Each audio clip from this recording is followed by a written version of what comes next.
Winspiration! Winspiration!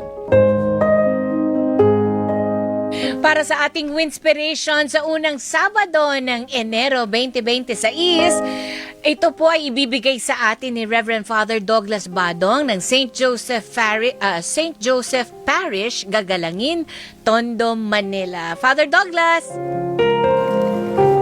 Muli po, isang mapagpalang araw sa inyo pong lahat. Ngayon po ay January 3, 2026, unang Sabado para sa taong ito ng 2026. At muli, ako bumabati sa inyo ng isang maligayang Pasko at manigong bagong taon. Sa ating pong liturhiya, yung pangkalendaryong liturhiya natin, ay meron pa po tayong 2 linggo na pagdiriwang ng Pasko ng pagsilang ng ating Panginoon. At sa araw na ito, sa narinig nating ebanghelyo mula sa pahayag ni San Juan, kung saan ay pinapakilala muli si Juan Bautista upang ating pong maging gabay.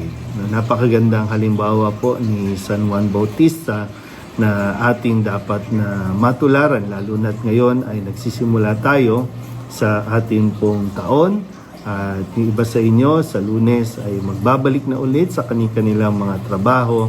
Kumbaga, balik sa session na tayo lahat. No? At maganda na sa puntong ito, muli mapaalalahanan tayo ng pagkilala natin sa ating Panginoong Jesucristo at ganoon din, pagkilala natin kung sino nga ba tayo sa mundong ito.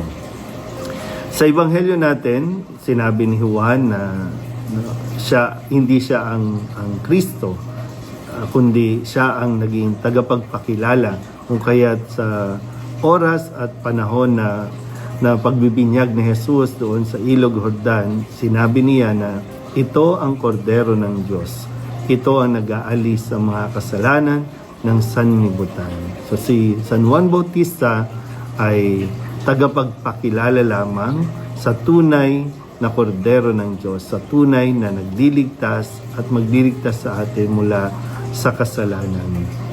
Magandang paalala nga ito sa atin, di ba, na sabi nga natin, di ba, we give credit to whom the credit is due. So, mahirap po kasi kung kiniklaim natin na tayo ang Mesiyas, tayo ang magiging Savior, no? Lalo pa ngayon, di ba? Babalik tayo sa mga session natin, maririnig na naman natin ng mga away sa politika, nakawan, lahat yan. No? Ang pinag-uugatan din naman yan ay dahil ayaw nating kilalanin si Kristo. Sayang naman, di ba? Diwang tayo ng Kapaskuhan, nag-party tayo, namigay tayo ng mga regalo.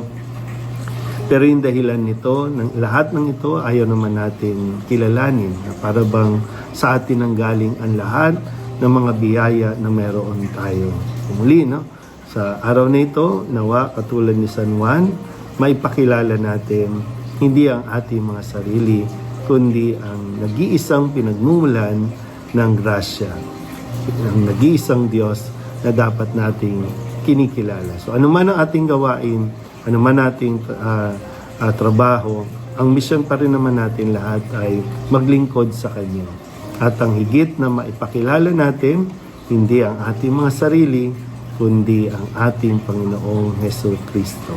Hindi tayo ang Mesiyas, hindi tayo ang tagapagligtas, kundi ang ating Panginoong Jesucristo dahil tayo rin mismo ay nangangailangan ng pagliligtas.